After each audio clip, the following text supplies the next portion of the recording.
शेर की दांत गिनने का साहस, शेर की दांत गिनने का साहस, भारत सिवा किसके बस का, जब जीरो दिया मेरे भारत ने गणित का पहिया था किसका, गणित का। आज 76वें स्वतंत्रता दिवस के पावन पर्व पर स्वर्गीय राम सहाय राम रहस्य महाविद्यालय के इस पावन प्रांगण में आज के इस कार्यक्रम के मुख्य अतिथि हिंदुस्तान समाचार पत्र के वरिष्ठ संपादक आदरणीय हरिओम पांडे जी, इस महाविद्यालय के सम्मानित प्राचार्यगण, प्रबंधकगण, शिक्षकगण एवं हमारे प्यारे भाइयों बहनों, मैं आप सभी को स्वतंत्रता दिवस की बधाई देता हूं, शुभकामनाएं देता हूं। सर्वप्रथम इतनी मनोरम प्रस्तुति देने वाले अपने विद्यार्थियों को, भाइयों को, बहनों को बधाई देता हूं। देश रंगीला है रंगीला, ऐसे अनेक प्रकार के आपके द्वारा प्रस्तुत किए गए सुंदर प्रस्तुतियों के लिए आपको तैयार करने वाले शिक्षकों को भी बधाई देते हुए, आपकी प्रशंसा करते हुए आपको शुभकामनाएं देता हूं। साथियों, मेरा मानना है आगामी 10 से 12 मिनट हम सबके जीवन में परिवर्तनकारी हो सकता है।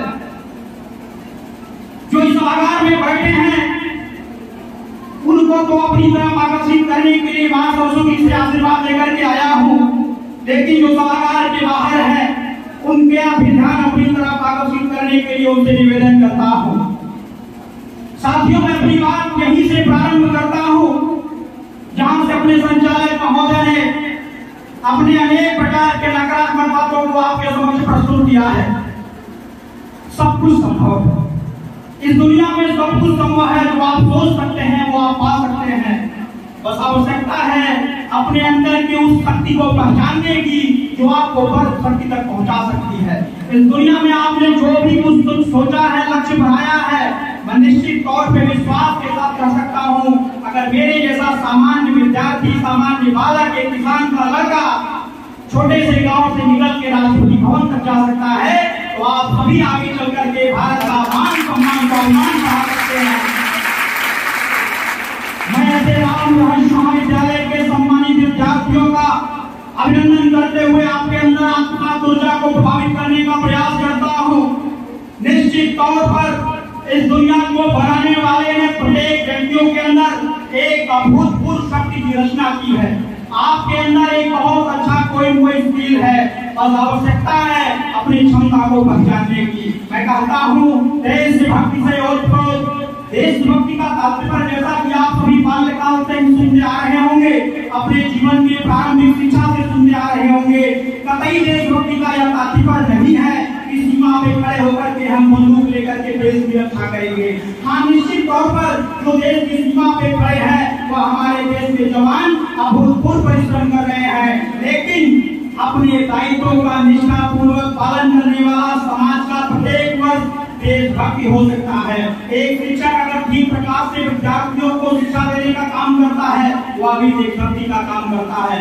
एक चिकित्सक अगर ठीक प्रकार से अपने मरीज का उपचार करता है वह भी देशभक्ति से जुड़ करके कार्य करता है। एक किसान अगर परिश्रम से अपने खेत के फसलों को उगाता है वह भी देशभक्ति का काम करता है। मेरा मानना है क्या शिक्षक, प्रशिक्षक, चिकित्सक, अभियंता, व्यवसायी, कर्मचारी, उद्योगपति सभी अपने दायित्वों का निष्ठापूर्वक पालन करें, पूरे देश का मान सम्मान बढ़ेगा, पूरे देश का आत्मविश्वास बनेगा और ये अपना भारत जिसका अतीत गौरवशाली रहा है।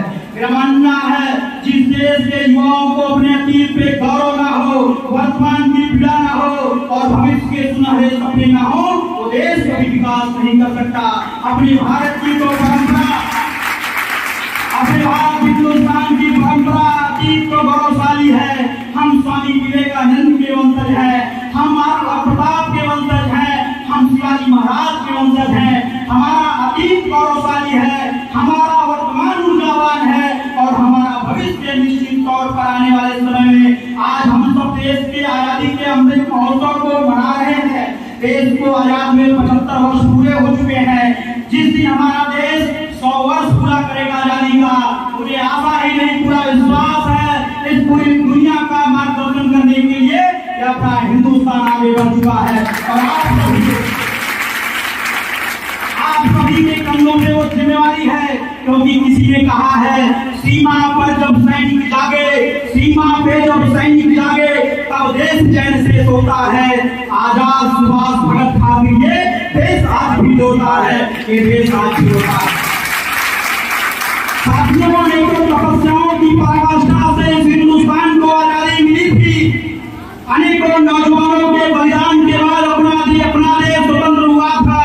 आज ऐसे नौजवानों को मैं जागृत करने के लिए आया हूँ। आप सबकी शुभकामनाओं से देश के 2 दर्जन से अधिक विश्वविद्यालयों में कवि भाषण के लिए आमंत्रित किया गया था। आज आप सभी से निवेदन करता हूँ, अपने अंदर की उस क्षमता को पहचानिए। आपको बढ़ाने के लिए ईश्वर ने आपको जान की इस बात को हैरानी होगा, मुझे लगता है कम लोग इस विषय को जानते होंगे।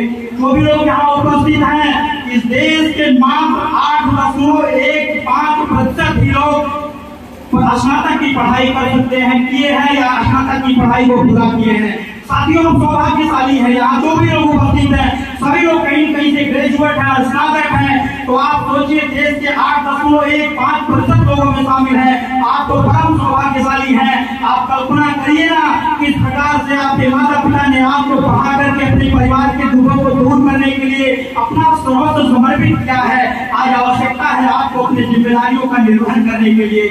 मैं आपसे निवेदन करता हूँ, अपने कर्तव्यों का दृढ़ इच्छा शक्ति के साथ, अपने कर्तव्यों का पूरा निष्ठा के साथ पालन करिए।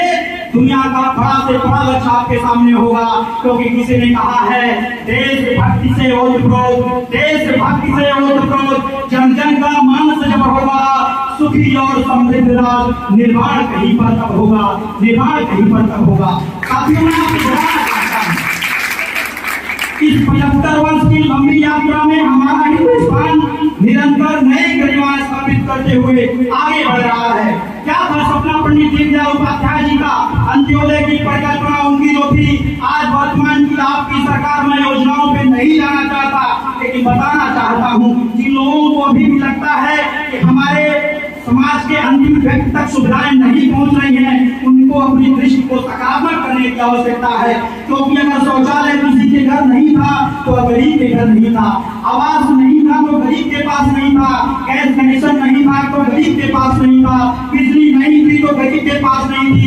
समूचे गरीबों के लिए हमारे देश की सरकार निरंतर कार्य करते हुए आज उत्तर प्रदेश में देश के सर्वांगीण विकास के लिए आपको साथ लेकर के चलने के लिए हमारे देश के प्रधानमंत्री का आह्वान करते हैं। और देश के स्वर्गीय प्रधानमंत्री अटल बिहारी वाजपेयी जी कहते थे, खास सदन में तूफानों में, खास सदन में तूफानों में, अमर असंख्य बलिदानों में, उद्यानों में, खिलानों में, अपमानों में, सम्मानों में कदम बढ़ाकर चलना होगा, कदम बढ़ाकर चलना होगा। साथियों, आप सबको लगना होगा, आप सबको चलना होगा इस हिंदुस्तान के विकास के लिए, अपने परिवार के विकास के लिए, अपने इस महाविद्यालय के विकास के लिए आप सभी को अपने दायित्वों का निष्ठापूर्वक पालन करना होगा। एक बार पुनः यहाँ के प्रबंध समितियों को, यहाँ के शिक्षक बंधुओं को, यहाँ के भाइयों बहनों, विद्यार्थियों को, अभिभावकों को, सभी यहाँ के महाविद्यालय से जुड़े हुए पूरे परिवार को बधाई देता हूँ, शुभकामनाएं देता हूँ। जो शिक्षा के साथ संस्कार का समय आपने स्थापित करने के लिए इस विद्यालय के विद्यार्थियों को निरंतर अच्छी शिक्षा देने का आपने कार्य किया है। निश्चित तौर पर आप सभी अपने परिवार के साथ, महाविद्यालय के साथ इस प्रदेश और देश का नाम रोशन करेंगे। मैं आपसे सिर्फ इतना ही कहना चाहता हूँ, सदा समर्पित रहे देश पर, सदा समर्पित रहे देश पर। यह उन्नत की भाषा है, जिए देश के लिए सभी अब यही अपील अभिलाषा है, यही अपील अभिलाषा है। एक बार पुनः